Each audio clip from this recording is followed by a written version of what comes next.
Muy buenas a todos y bienvenidos al episodio 161 del podcast de Historia, el programa con el que cualquier persona puede aprender sobre historia independientemente de su formación o nivel de conocimientos previos.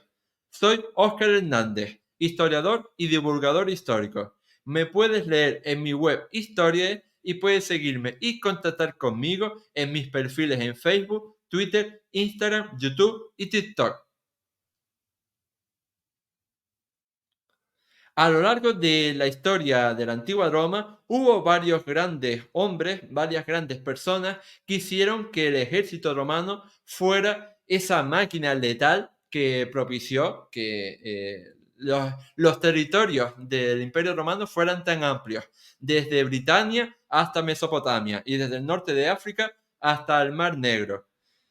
Pero si tuviéramos que hacer un top 3 a lo mejor de personajes súper importantes, no solo para el tema de las conquistas, sino para el mismo desarrollo interno del ejército, para su evolución como máquina letal, aquí tendríamos que mencionar seguramente a Cayo Mario, una figura fundamental de los últimos tiempos de la República Romana que reformó por completo o casi por completo el ejército romano para que después llegara a las cotas máximas de poder y de extensión territorial que veríamos en los siglos siguientes. Y bueno, puestos a hablar acerca de Cayo Mario, de las reformas militares que impulsó, que permitieron crear con los años ese ejército estable, profesional y financiado por el Estado, hoy he tenido el placer y el honor de contar en este podcast con un experto en el tema para que nos hable sobre ello. Él es Sergio Alejo Gómez, licenciado en Historia, escritor y divulgador histórico. ¿Qué tal estás, Sergio? Óscar, ¿qué tal? Un placer estar aquí de nuevo para seguir hablando de la legión romana, del ejército más letal, como has dicho, y más poderoso de esa maquinaria tan bien engrasada que conquistó territorios por doquier, ¿no? Como bien has definido tú, los 4 puntos cardinales de esa primera república enorme y luego de esos territorios del vasto imperio, ¿no? Entonces sí, ya sé por dónde vas, ese gran personaje, ¿no? Esos grandes hombres que marcan un antes y un después. Hablamos en el primer programa que hablamos de la legión, del ejército romano, acuérdate que dijimos que las guerras púnicas marcaron un punto, un impasse, ¿no? Y que siempre surgían los grandes hombres, ¿no? Los grandes personajes en Roma tuvo la suerte de contar cada X tiempo que surgiera algún personaje que pudiera englobar todas esas virtudes y esas grandes habilidades y capacidades, ¿no? Y por supuesto que Cayo Mario fue uno de los elegidos por los dioses. Mm, sí, desde luego. Y para nuestros espectadores en YouTube, les voy a dejar por aquí una tarjeta de YouTube con un enlace al primer programa de esta saga sobre la historia del ejército romano para que puedan escucharlo o verlo si todavía no lo habían hecho. Y precisamente quería que empezáramos este programa sobre las reformas de Cayo Mario ahondando en el tema del reclutamiento. Un aspecto totalmente fundamental, porque al fin y al cabo el ejército no es una cosa abstracta, sino es un ente formado por personas que dependiendo ¿no? de su entrenamiento, de la forma que vivan esa experiencia en el ejército, pues van a poder triunfar más o menos. Así que háblanos acerca de esas reformas en el reclutamiento que tuvieron lugar a partir del año 107, antes de Cristo, por supuesto. Correcto, veníamos de un ejército dividido en clases, en estamentos. Ya os hablamos de ese ejército heredado de tiempos monárquicos, basado en una falange, en unas clases o unas reformas hechas en tiempos de Servio Tulio. Después, en tiempos de las guerras samnitas, el ejército romano también se vio forzado a tener que modificarse, pues, en cuanto a formación táctica. Ya os hablamos de los manípulos, de las centurias, que permitidnos hacer un inciso relacionado con un error que cometimos, que hablábamos de las centurias de 80 hombres y no, en ese momento eran de 60 hombres. Dos centurias hacían un manípulo de 120. Los 80 hombres vendrán ahora con las reformas de Cayo Mario, ¿no? Que ese es el detalle que queríamos corregir respecto al primer programa que dimos unos datos erróneos, ¿no? Pero bueno, dicho esto, el ejército a partir de las guerras púnicas también tiene que modificarse y tiene que mejorar su táctica porque se enfrenta a un enemigo de alta calidad, ¿no? Que es lo que dijimos, ¿no? Y desde esas guerras púnicas hasta ese año 107 en el cual Cayo Mario asume el control y el poder consular, que ese es quizá el momento clave, ¿no? En el momento en el que las guerras o los enemigos de Roma hacen que Roma se tenga que adaptar, que también es eso, muchas veces lo hemos hablado, samnitas, cartagineses, y ahora veremos como tanto la guerra en el norte de África contra Yugurta y los númidas, como las invasiones de los cimbrios y los teutones que vienen desde el norte, obligan a Cayo Mario y en general a la República a tener que adaptarse, ¿no? O sea, el sistema de combate de las guerras púnicas hasta los tiempos de Cayo Mario no varía sustancialmente, no hay muchas modificaciones. Se sigue combatiendo con las 4 líneas de combate, con esos huélites, con los hastati, con los príncipes y con los triarios, ¿no? Es más o menos el mismo sistema, adaptándose las tácticas a un momento de cambio o de expansión. También es verdad que la República Romana, después de las guerras púnicas, se va a ir expandiendo y va encontrándose enemigos a los cuales puede superar. Realmente las falanges macedonias de Filipo V y de Perseo no son un rival tan a tener en cuenta como los cartagineses, pese a que le ponen las cosas muy difíciles. Y también hay que entender que el azar hace que en determinados momentos las legiones se impongan a las falanges. Y ahí la hegemonía de la falange. Pero es verdad que en este final del siglo II antes de Cristo, pues nos encontramos un momento crítico en el cual la expansión se ve frenada sobre todo en el norte de África, porque este señor Yugurta, este rey númida, pone las cosas bastante complejas, pese a no ser un rival de elevada calidad, ¿no? No es comparable ni mucho menos a los cartagineses o a los incluso a los macedonios, pero la manera de hacer la guerra hace que el ejército también haya sido pues un espejismo de la propia sociedad romana del momento, ¿no? Que se haya estancado, que se haya quedado anclado ya en el pasado, ¿no? Hay muchas posiciones de comodidad, hay muchos cargos que se dan por nepotismo. Entonces, Cayo Mario se da cuenta de que si la República tiene que prosperar y tiene que sobreponerse a estos enemigos y sobre todo a la amenaza del norte, porque estamos hablando de unas guerras contra cimbrios y teutones en las cuales se está movilizando ingentes cantidades de legionarios, pero es que ingentes cantidades también de enemigos, derrotas muy dolorosas, ¿eh? Y todo por egos, muchas veces nos encontramos esos, ¿no? Que a veces los propios generales, los propios cónsules, son los que hacen que los ejércitos consulares pierdan. Entonces nos encontramos ante un militar de carrera como es Cayo Mario, un hombre que empieza desde abajo, un hombre nuevo, como le llaman los propios senadores de las facciones más optimates, ¿no? Él es un hombre más popular, más del pueblo, ¿no?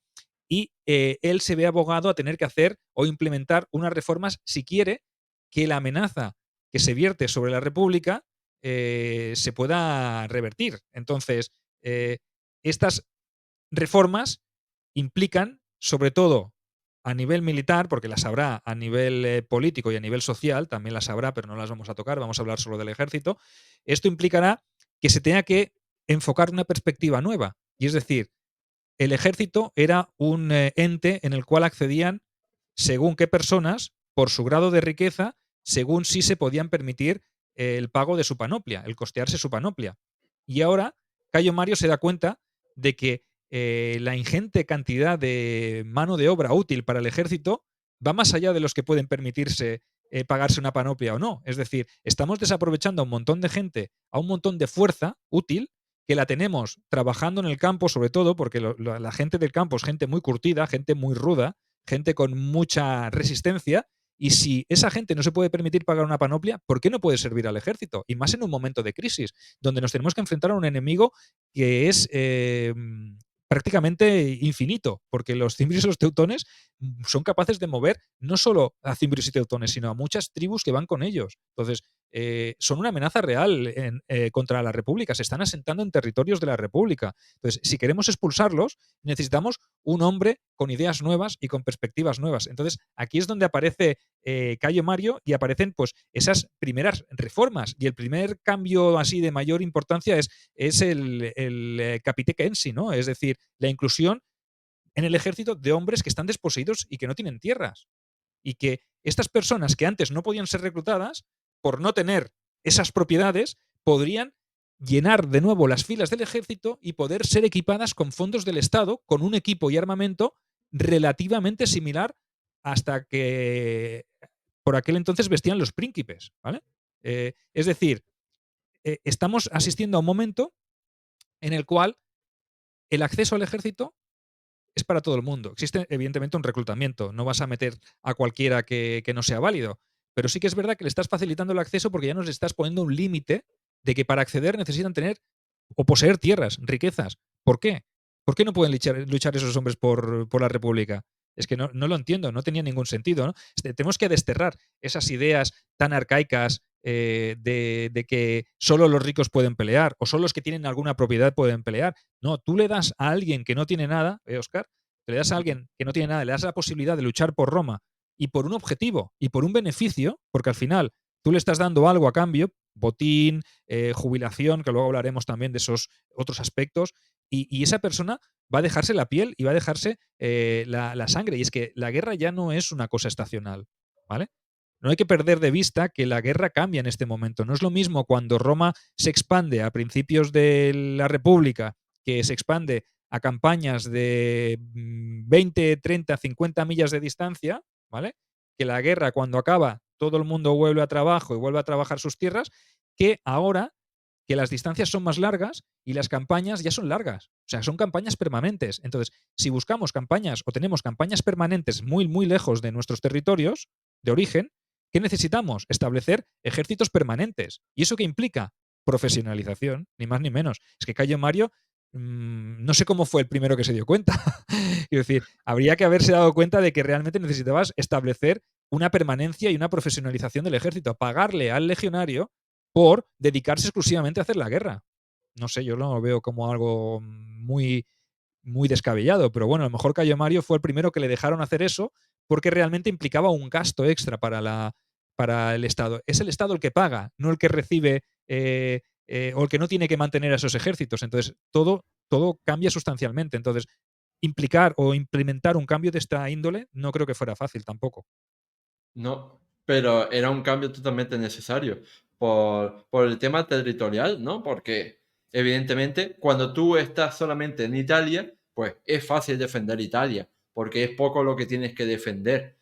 Pero cuando te has expandido por un montón de sitios, estás expandido por Oriente, por Hispania, por el norte de África, por no sé qué, pues evidentemente tienes una porción de terreno mucho más grande que defender y como tú dices, necesitas campañas permanentes para poder defender estos territorios, que ya no te vale solo con defenderlos en verano o en primavera, tienes que defenderlos todo el año. Y por no hablar, ¿no?, de las distancias, que evidentemente no era como hoy, que coges un avión y en 2 horas estás en otro sitio. O sea, ahí para ir a España tenían que tardar semanas o incluso meses. Entonces, pues, evidentemente no era una cosa sencilla. No podías ir solamente en verano a hacer una campaña en España.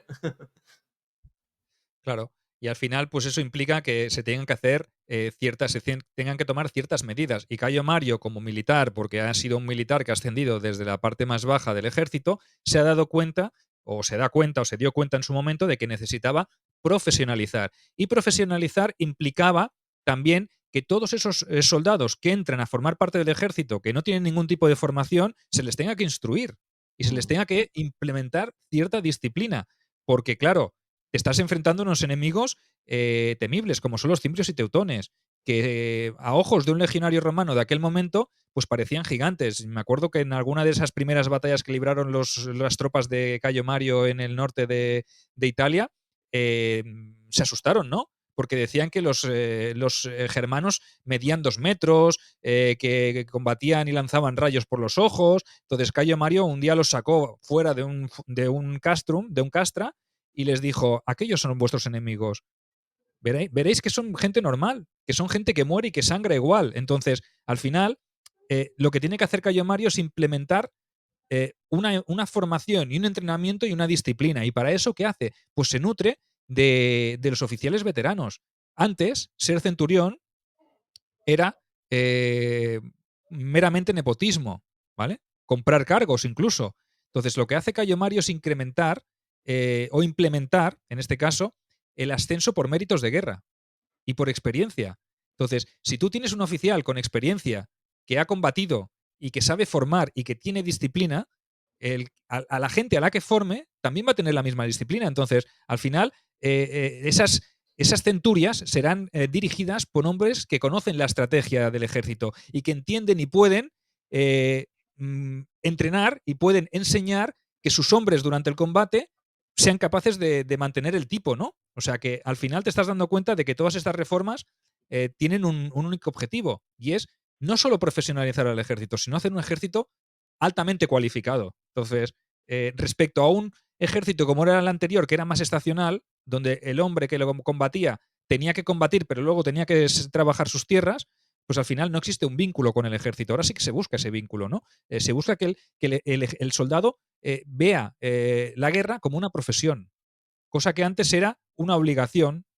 El Estado me reclamaba para ir a hacer. Es como si ahora volvieran a implementar el ejército, el servicio militar obligatorio. ¿Qué iba la gente? Iba a la mili pues porque le obligaban a ir, no porque se sintiera más militar que nadie, ¿no? Luego algunos se quedaban porque veían en ello algo como una salida profesional, pero no es lo mismo eso que ofrecerles la posibilidad de que sea su trabajo y que tengan su sueldo, que tengan una especialización, que tengan una formación y que puedan ascender. Porque al final es eso, ¿no? Les estás dando una serie de inputs, ¿no? Una serie de garantías, como veremos, porque después, si tú sirves ciertos años, lo que te vamos a ofrecer es una posibilidad de jubilarte con honores, entregarte pues una paga, un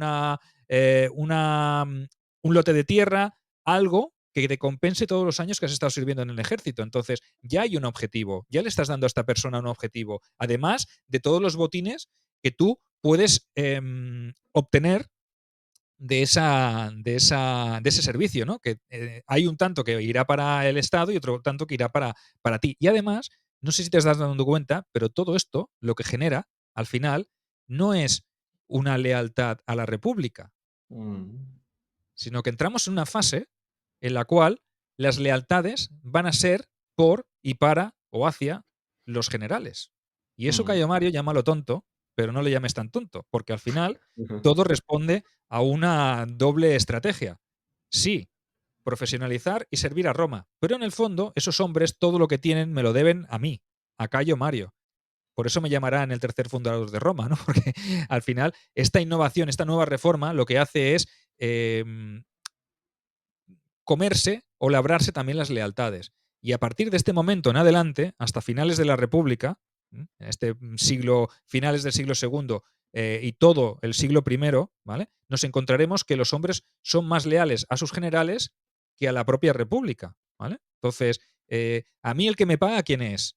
O el que me da esta formación, el que me profesionaliza, del que saco yo botín y del que saco rédito, ¿es de quién? De Pompeyo, de Marco Antonio, de César, de Mario, de Sila. Entonces, ¿qué se organizan prácticamente? Son ejércitos de la República, pero en el fondo no dejan de ser ejércitos privados.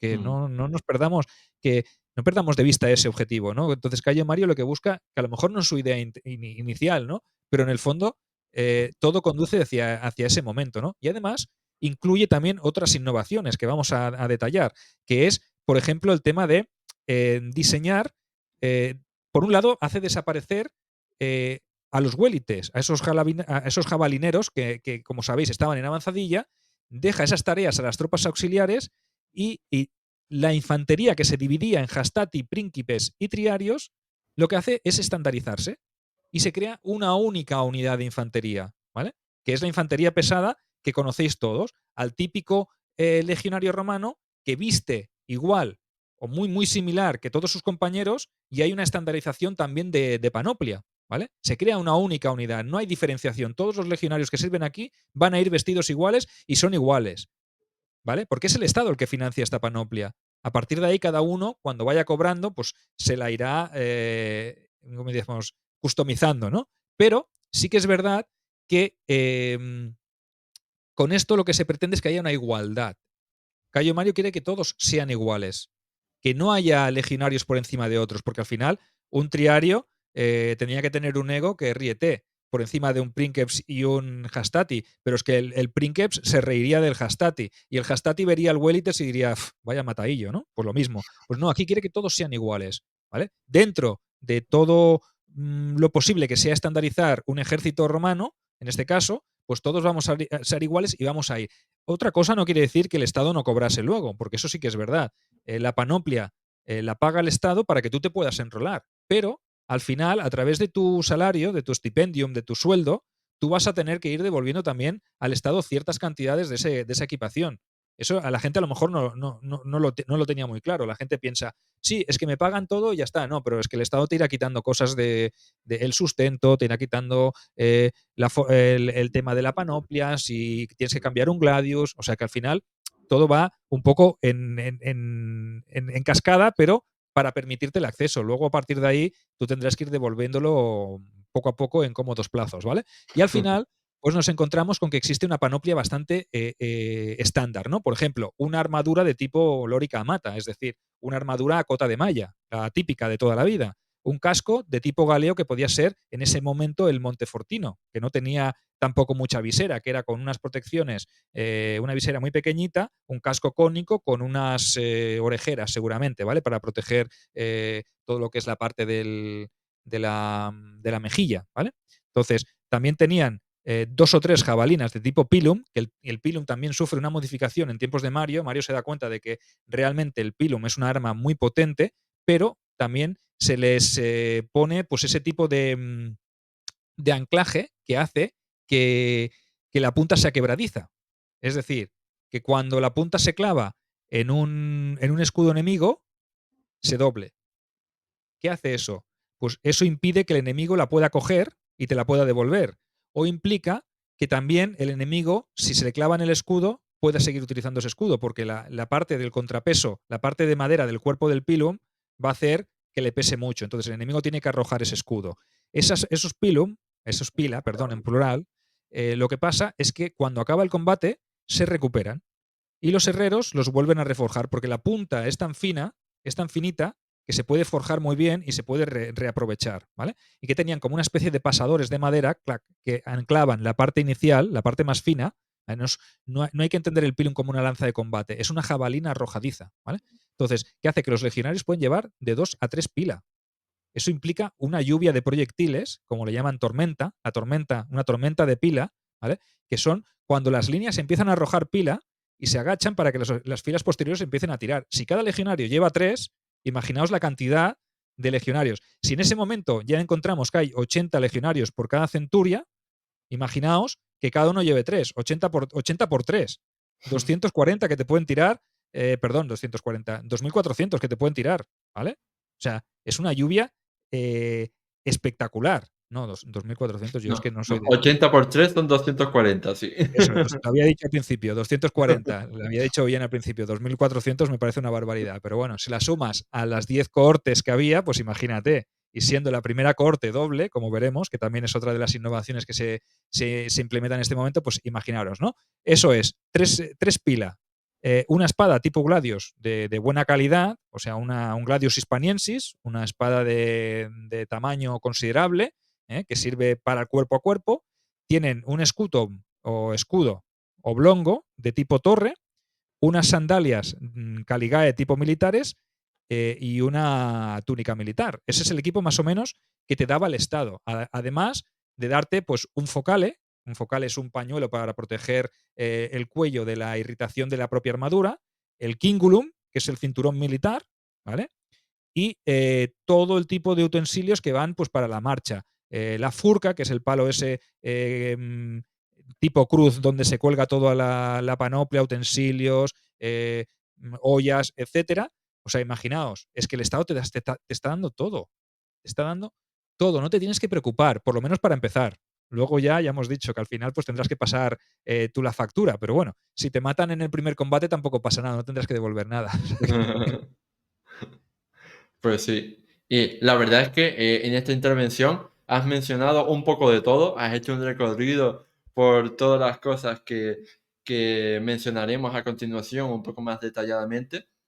Y volviendo, para empezar, volviendo por el tema del reclutamiento, que fue nuestro origen, también quería decir que un aspecto que no hemos mencionado de ese paso del ejército temporal, ¿no? Estacional al ejército profesional es precisamente, como tú decías, en la disciplina del entrenamiento pero en dos aspectos fundamentales que no hemos mencionado. Uno es que en el ejército anterior el entrenamiento básicamente te lo hacía tu padre, o sea, eran los padres los que entrenaban a sus hijos para enseñarles a luchar, ¿no? En sus casas o donde fuera, pero eran los padres los que enseñaban a luchar a los hijos para ese combate estacional. Y después, otra cosa que me llama mucho la atención es que en el posterior ejército, ¿no? El profesional, se implementaron nuevas técnicas de entrenamiento para posibilitar que esos soldados se hicieran profesionales. Y una de ellas es que combatían con espadas de madera. ¿Por qué combatían con espadas de madera? Porque eran más pesadas que las espadas normales. Y así, pues se acostumbraban a llevar un peso pesado en la mano y después cuando cogían la espada normal, pues les resultaba más cómodo. Les resultaba más cómodo, pero se habían hecho diestros con la espada pesada. Y además usaban también escudos de mimbre que eran más pesados que los Exacto. escuta, ¿vale? O sea que también eso lo que facilitaba era el entrenamiento, ¿no? Les convertías a que luego la espada, el gladius y el scutum, pues eran muy livianos a la hora se introduce también el palus como un elemento de combate. Un palus es un elemento estático al cual el legionario puede golpear. Se puede practicar el tipo de estocada, es decir, puedes practicar una estocada supra, media, infra, todo, ¿no? Entonces puedes hacer todos los tipos de estocada que hacía y el combate por líneas también, que eso es muy importante. Ujú. Y me decía al hilo de un día hablando sobre la Legión, decía alguien en un comentario de otro podcast, eh, ¿y los legionarios zurdos? Digo, no, no, no, legionarios zurdos no podían. Si eran zurdos tenían que aprender a combatir con la diestra. ¿Vale? ¿Por qué? Porque el tipo de combate romano era un combate compacto, ¿vale? Tipo falange, pero en lo que es la estructura, pero por centurias, luego por cohortes y manípulos y cohortes, ¿no? Pero sí que es verdad que la línea era compacta, ¿vale? Se hacía un relevo por filas. Entonces, si era zurdo, tenía que aprender a combatir por la diestra. Lo que no podías hacer es cambiar el escudo y ponérselo al revés a uno, porque si no rompías la línea. Es que no tiene ningún sentido. Entonces, Mm. si eras zurdo, pues tenías que convertirte en ambidiestro, ¿vale? Esto es un detalle que a lo mejor la gente no lo interpreta. Los legionarios romanos también aprendieron en esta formación, en este entrenamiento, en este reclutamiento, aprendían a montar a caballo, aprendían a nadar, aprendían a correr y aprendían a marchar. O sea que esto es muy, muy, muy interesante, ¿no? Porque se imparte una disciplina muy férrea, porque estamos ante un ejército profesional y un ejército profesional implica entrenamiento, entrenamiento, entrenamiento, entrenamiento. Y cuando acabas de entrenar, más entrenamiento. Y esto es lo que implicó Cayo Mario. Esto, además, largas marchas, marchas de un montón de millas y cargados con toda la equipación y con toda la panoplia y con todo la impedimenta a veces también. La impedimenta es toda esta carga que llevas cuando te desplazas, que en tiempos de... ¿Cómo les llamaban a estos legionarios? Las Las mulas de mulas, Mario. las mulas de Mario, porque iban cargados como mulas, ¿no? Entonces, eran hombres fuertes, resistentes y muy bien preparados, porque a veces hacían las marchas con toda la panoplia al completo, más la impedimenta cargada, es decir, la furca, los tres pila, la furca, y eso que sí, que cada contubernio llevaba una mula para llevar la tienda y todo eso. La tienda no hace falta que la llevaran, pero en vez de llevar antes como les llevaban todos las mulas, que les llevaban todo el material y los legionarios iban ahí tan tranquilos moviéndose y desplazándose, no, ahora se les daba una mula a cada contubernio, es decir, a cada 8 hombres. Y cada 8 hombres, es decir, dentro de una centuria había 10 contubernios, ¿vale? De 8 hombres cada uno. Y cada contubernio llevaba una mula que le llevaba a la tienda. Pero todo el resto de cosas las llevaban los legionarios encima. Por eso es importante entrenar para que los hombres se pudieran desplazar en caso de necesidad a unas marchas forzadas súper rápido, llegar al lugar del combate con la panoplia puesta y prestos a entrar en combate. Entonces, esto es muy importante. Esto es una parte más de la disciplina. Eh, Era difícil, un trabajo muy complicado, pero también hay que tener en cuenta que era complicado, pero es que los tiempos en los que vivían eran muy complicados. O sea que tener 2 comidas al día era algo que no todo el mundo se podía permitir.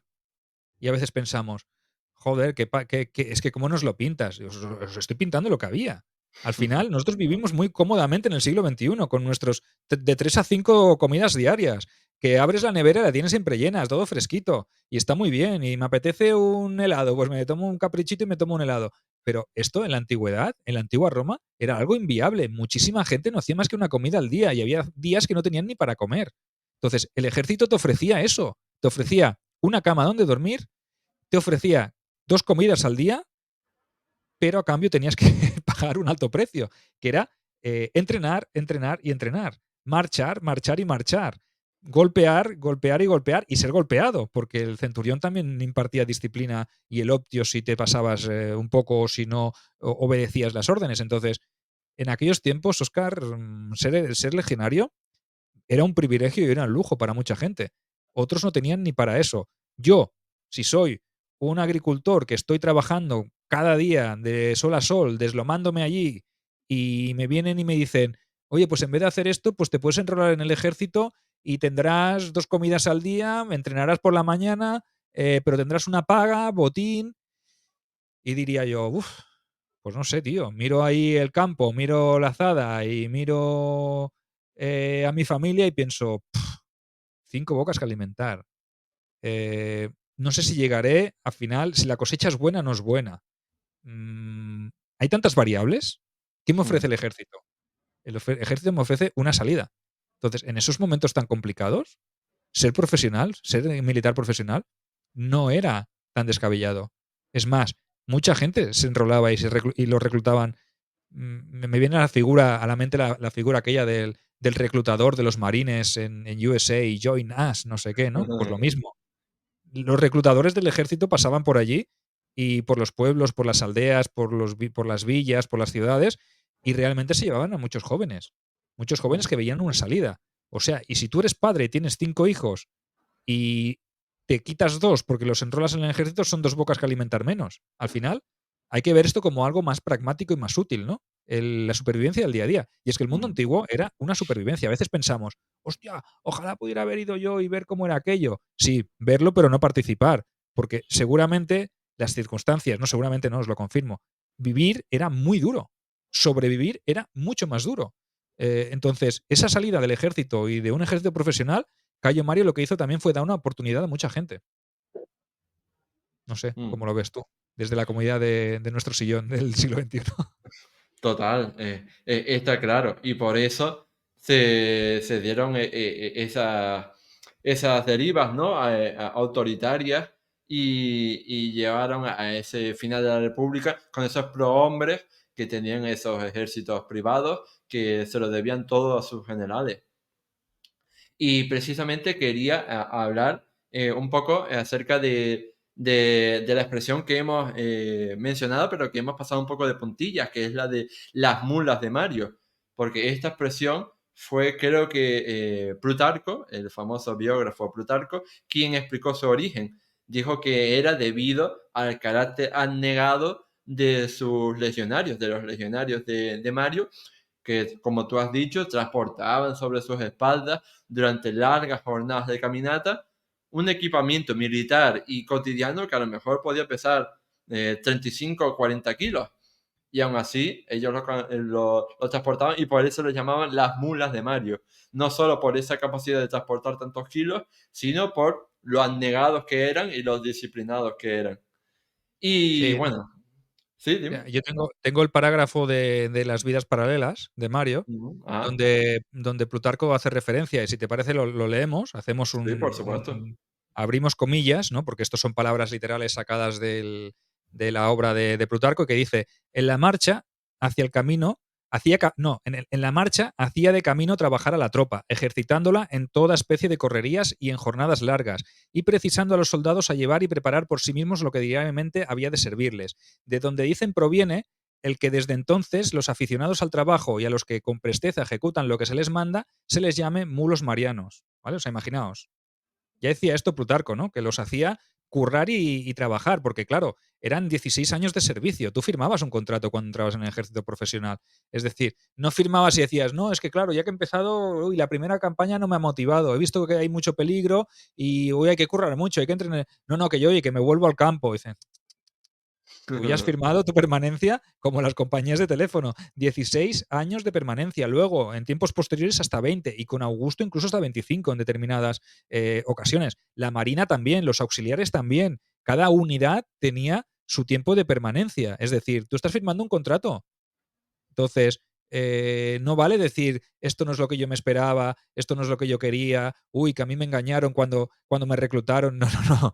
Eh, Mula de Mario, eh, con garantías. Tienes que Sí. decir, te lo Forever. vas a tener que currar. Sí, sí, forever. Muchos no llegaban a los 16 años de servicio, evidentemente, que se quedaban por el camino, pero al final es eso, yo te estoy sufragando, estoy invirtiendo en una formación. Es lo mismo que cuando hablábamos de la gladiatura, por ejemplo, ¿no? El lanista invertía en una formación, en una preparación. Por eso los combates de gladiadores no se celebraban siempre a muerte, porque si no al final sería una pérdida de dinero, de tiempo y la inversión sería fallida, ¿vale? Entonces, lo mismo, los legionarios eran una inversión para el Estado. Al final, sí que podían morir, pero también invertías en formación y lo que no podías hacer es luego decir, no, no, es que claro, como a este señor no le gusta, pues oye, habértelo pensado. A partir del año 17 ya, en el 16 ya veremos si renovamos, ¿no? Luego existía la figura del evocatus, que era el veterano el reenganchado, que al final del servicio podía coger otro reemplazo y engancharse, ¿vale? Y ese sí que tenía una condición especial, pero bueno, eso ya hablaremos, ¿no? Tampoco nos vamos a extender en dar demasiados detalles, ¿no? Aquí tú me haces una pregunta y yo te respondo lo que quiero. Total, ¿eh? Eres un invitado díscolo. Y bueno, por terminar y zanjar del todo el tema del reclutamiento, quería mencionar brevemente una última cosa que no habíamos dicho, y es que hacia el final de su vida, Cayo Mario también consiguió que se aprobase una ley que autorizaba la admisión de los aliados itálicos al sur del río Po en las legiones romanas, porque hasta ese momento los aliados itálicos, por supuesto, que participaban en el ejército romano, pero en las alae, o sea, en los cuerpos de aliados, no en las propias legiones romanas de infantería pesada. Y cambiaría precisamente eso en los años 80, hacia el final de su vida, con esta ley que consiguió que se aprobara. La guerra de los Soki que hablábamos Exacto. no sé si lo hablamos aquí, de los socios, sí. Sí. Los Soki eran los aliados itálicos, sobre todo al principio, cuando la república se empieza a expandir, y es verdad que esa gente lucha, sangra y muere por Roma. Entonces, al final, que se le reconozca esto también es un logro. Y hay que decir que los últimos años de Cayo Mario también son un poco convulsos y extraños, ¿no? El último consulado también viene un poco cargado de polémica, ya hay una rivalidad entre facciones políticas, está un poco tomado así de una manera ilícita, aprovechando que Mm. Sila se marcha hacia Oriente. Entonces, después de esa guerra social, la distancia entre las dos facciones, entre optimates y populares, hacen que la situación sea un poco complicada a nivel político, ¿no? Entonces, sí que es Sí. verdad que los primeros 5 consulados de Mario son los buenos, ¿no? Los que, digamos, los que él implanta todas esas reformas. Luego, con todo el tema de las corruptelas a nivel de esto de tribunos de la plebe y todas las campañas que hace para obtener su sexto y su séptimo y su octavo consulado, pues ya es no, perdón, octavo no, Séptimo. sexto y séptimo, que son los dos últimos, esos son los más controvertidos, ¿no? Que ya si acaso ya, hablando de Cayo Mario, un día ya analizaremos con detalle cómo fue cada uno de los consulados y en qué circunstancias subió, porque también es verdad que los primeros 5 fueron muy seguidos, cuando realmente nadie podía tener un consulado tan seguido. Al final, todo esto tenía que haber, es una magistratura y tenía que haber un tiempo entre medio. ¿Vale? O sea que al final asistimos también a un momento de cambio, de reformas políticas y de reformas sociales que también afectan a la República en unos tiempos complicados. También hay que ver que esos primeros consulados de Mario son en plenas guerras cimbrias. Entonces ahí la necesidad apremia y la necesidad hace que según qué normas pues se pasen más a pies puntillas, ¿no? Mm. Sí, pero no nos vayamos del tema porque nos estamos metiendo en política. Oh, Y cómo me aquí gusta la hemos política. hablado, Si hemos sé que a ti venido a te gusta hablar mucho, solo. Sí, sé que te por gusta mucho la supuesto. política a ti, hombre. Pues por supuesto, pero hemos hablado aquí, hemos venido a hablar de mi libro, como se suele decir. Hemos venido a hablar de solo el aspecto militar del ejército. Y por supuesto, Si, ya que lo has mencionado, si alguien quiere un programa más monográfico sobre la vida de Cayo Mario, también a nivel político, tengo un programa maravilloso que lo dejo aquí en las tarjetas con Francisco García Campa de Belumartis Historia Militar, y ahí abordamos la historia política de Roma en estos años y por supuesto mencionamos esos 6 consulados seguidos, consecutivos casi, que tuvo Mario entre el 107 y el 106 y el séptimo consulado que tuvo en el año 86. Y bueno, ahora vamos a meternos en otra parte vinculado a lo que acabamos de mencionar, y es que si a finales de su vida se permitió meter a los aliados itálicos en las legiones, resulta que también fue porque las alas de aliados desaparecieron como cuerpo y se sustituyeron por los auxilias de aliados no itálicos de Roma.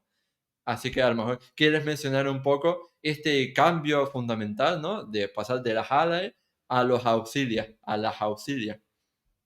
Sí, esto es un cambio sustancial, es bastante importante también y aparecen pues este nuevo tipo de denominación, ¿no? Las antiguas alae que habían formado los Shoki, incluso los aliados más lejanos o incluso reinos vasallos, que la República Romana tenía unidades de aliados que eran las que formaban parte de esas alae y que las había, pues como ya dijimos en su momento, ¿no? Las había mixtas, las había solo de infantería, otras de caballería con proyectiles, etcétera, etcétera, ¿no? Entonces, lo que hacen es convertirlos a todos en auxilia, ¿vale? Entonces, esto es lo más sencillo. Si es que al final, ¿para qué complicarnos la vida? Todos son auxilia y cada legión pues va acompañada de una legión de auxiliares. O sea, que más o menos forman en un número similar. Esto es importante porque lo que hace es unificar todo, igual que unifica los propios legionarios en una sola unidad, los va homogeneizando, pues lo mismo hace con los auxiliares o con todos esos aliados barra socios, barra alae de tropas que asisten a las legiones, ¿no? Porque muchas veces pensamos, uy, es que tenían una condición diferente, sí, pero es que igual, también es verdad que había que diferenciar, porque ser ciudadano romano no era algo que se podía ir dando, excepto en este momento cuando sí que se producen este tipo de reformas a nivel social, ¿no? Pero sí que es verdad que la ciudadanía romana se ganaba después de tantos años de servicio. Y es verdad que esos auxiliares cuando servían 25 o los años que se requirieran en cada momento, porque van variando según el momento de servicio, de prestar servicio, pues obtenían la ciudadanía romana y sus hijos ya podían formar como legionarios. Eso es muy importante también, porque estás haciendo también algo que estás dándole, igual que a tus legionarios, les das unos ciertos beneficios cuando acaba su servicio, sus años de servicio, pues a los auxiliares estás dando una motivación también para servir. Porque al final, cuando acaben sus años de servicio, ellos tendrán la ciudadanía que a lo mejor ya no combaten porque ya son gente mayor, si llegan, y si no llegan, sus hijos seguirán siendo auxiliares, si quieren servir, pero si han conseguido la ciudadanía, sus hijos serán ciudadanos romanos. Entonces ya pasarán a formar parte o a engrosar las filas de esas legiones. O sea que yo pienso que aquí todo está pensado y todo está bien hilachado. No hay nada que se deje al azar, ¿no? Cayo Mario en este aspecto pues lo tiene todo muy interiorizado. eh, y entiendo que la República, que los propios senadores, por muy facción opuesta que fueran, también se darían cuenta de los beneficios que se sacaba de todo esto, ¿no? Porque al final el material que se pierde, yo qué sé, si tú has pagado la panoplia de 5.000 legionarios porque has reclutado una legión nueva y te mueren 2.000, cuando reclutes 2.000 más vas a utilizar esas panoplias si no están muy maltrechas. Entonces, al final, no es una inversión que te suponga tener que gastar y gastar y gastar, porque a veces es reaprovechar el material, ¿no? Mm. Modificarlo, arreglar lo que quede un poco peor y luego reaprovecharlo, ¿no? O sea que mm, yo lo veo como un buen negocio. Sí, está claro, está claro. Y está claro que se reutilizaban muchas cosas y eso, por supuesto, hacía que se redujeran los costes también para el Estado. Y ahora quería mencionarte también un tema que no hemos abordado, pero que también es fundamental en este mundo de las reformas de Cayo Mario, y es una cosa más simbólica que pragmática, pero que es también súper mega importante, como es el de los signos militares, el de los símbolos. Hasta ese momento, de los símbolos militares de cada legión podría ser pues el lobo, el minotauro, el caballo, el jabalí. O sea, había distintos animales, ¿no? Que podían representar a la legión, mientras que ahora, con las reformas de Cayo Mario, se pasa a que el águila sea el único símbolo de las legiones romanas. Y por supuesto, en las épocas posteriores veremos cómo, por ejemplo, perder el águila en combate sería lo peor que podía pasarte, un símbolo de total de derrota, de mal augurio y demás. Así que háblanos un poco acerca de este cambio fundamental en los símbolos militares y esa incorporación de las águilas imperiales que tan famosas se han hecho hoy en día al hablar del ejército romano. Claro, esto es dotar al ejército de un emblema que ya existía, como has dicho, ¿no? Porque los animales totémicos pues ya existían dentro de las legiones de Roma, de los ejércitos romanos desde tiempos muy arcaicos, ¿no? Lo que pasa que no había una homogeneización también, que es lo que estamos buscando. Si estamos estandarizando toda la panoplia, todo el equipo, para que todos los legionarios sean iguales, lo que haremos es dotarles a esas legiones de un emblema significativo que sea común a todas, que todas las legiones sirvan a un mismo emblema, como es el águila posada sobre los rayos de Júpiter, ¿vale? Entonces, tenemos los dos grandes emblemas, el águila, que es el animal poderoso, el animal que está vinculado también al padre de los dioses, y esos rayos de Júpiter que también implican el poder. Y allá donde vaya el águila sobre los rayos, allá irá la legión, porque eso es Roma, es una extensión de la propia Roma. Las águilas inicialmente hechas en plata, ¿vale? Simbolizaban Roma. La legión era Roma. Y eso era un elemento por el cual se buscaba, sí, es una especie de adoración, al final no deja de ser eso, ¿no? Una extensión de Roma. Donde van las águilas va la República. Y donde va la República hay de que defenderla a muerte. Por eso, esos legionarios tienen el deber, la obligación de defender ese elemento ante todo. Como tú bien decías, perder los emblemas del águila significaba la deshonra más grande que te pudieras echar en cara. Entonces, forma parte también de la disciplina. Al final no es un elemento más, es un elemento más de la disciplina, de orden, de rigor, de que todo esté bien controlado. Además, el águila está en una posición elevada y ve todo lo que pasa a su alrededor, ve abajo, te está vigilando. Es Júpiter, son los ojos de Júpiter que vigilan tu comportamiento. No puedes deshonrar al Padre de los dioses, no puedes deshonrar al ser todopoderoso que está vigilando tus comportamientos. Por eso, en el fondo, no deja de ser un elemento también de cohesión, pero también de control. Entonces, eh, mm, si antes era un jabalí, sí, pero un jabalí, hay quien no se identificaba con un jabalí. Quizá la legión que tenía un jabalí, pues decía, hostia, es que es mi animal totémico porque yo vengo de una zona donde el jabalí no sé qué. Pero eso también desvirtualiza un poco a la unidad, porque las unidades legionarias llegan a un punto que no adquieren solo reclutas de ese punto, sino que hay que establecer un vínculo común a toda la República. Y ese es el águila. El águila es un emblema poderoso, un emblema de Júpiter. Y los rayos, ¡puf!, están controlando. El terror, el azote. Somos, ¿cómo diríamos? Somos temibles. Somos capaces de tener el poder de lanzar rayos. Allí donde ponemos el estandarte, ponemos a Roma. Entonces, tú imagínate lo que simbolizaba eso, ¿no? Es decir, si a mí me transfieren de una unidad a otra por X motivos, yo sigo teniendo un águila como emblema. ¿Me entiendes? No voy a la legión del Minotauro. Bah, a mí los Minotauros, vaya, yo no me creo los Minotauros. O me meten en la legión del caballo. Bah, pues si yo no he montado un caballo en mi vida. Por ejemplo, o la legión del Tritón. Uy, yo tengo miedo al mar, por decir un ejemplo. Ahora tienes un elemento de cohesión, es decir, vayas a la legión que vayas, todas tendrán su águila, pero es un águila común, todos defendemos a Roma. Roma simboliza, el águila es todo. No es un jabalí que simboliza esto. No hay un simbolismo particular, ni étnico, sino que es global. Al igual que todos vamos bien vestidos, igual vestidos y combatimos de la misma manera, estamos entrenados de la misma manera y tenemos los mismos oficiales y que son todos marcados por la misma disciplina férrea, tenemos un emblema común que es el águila. Entonces, joder, cuánta simbología tiene eso, ¿eh? Es que al final parece una tontería, pero realmente es todo, es la esencia. Y perder un águila es perder a Roma, es perder una parte de Roma en el fondo. Por eso es la importancia cuando más adelante Augusto diga donde Varo, dónde están mis águilas y mis legiones, es el emblema, lo que simboliza. No es tanto los hombres, porque hombres hay 5.000 y pico, pero tú los puedes sustituir por otros, pero un águila es Roma, tío, es que es la esencia, es el poder. Estamos diciendo que somos vulnerables. No, por eso hay que defender el águila a toda costa. Totalmente. Y ya vimos lo que sucedió en Teutoburgo y cómo le sentó tan mal al emperador Augusto porque habían perdido no solo las legiones, sino las águilas. Estaban en Germania las águilas.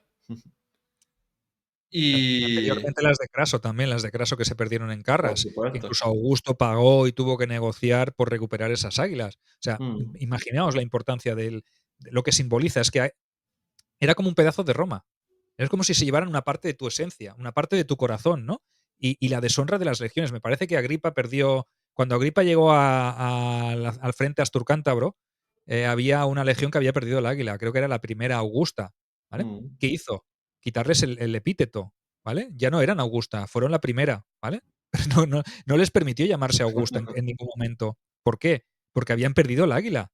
Era una vergüenza. Tú imagínate lo que pensarían el resto de legionarios de ti. Eras un paria, un apestado dentro de la legión.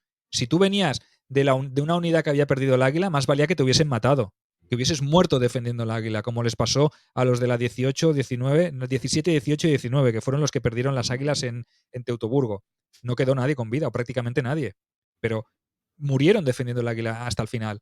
Estos, los que perdieron el águila pero estaban vivos, para esto sería una vergüenza y una deshonra de por vida. O sea, imagínate que te marcaran. Uf, ese, míralo, el que perdió el águila. O uno de los que perdió el águila. Ya estás marcado para toda la vida. Más te vale que te destinen a la frontera más remota de la República.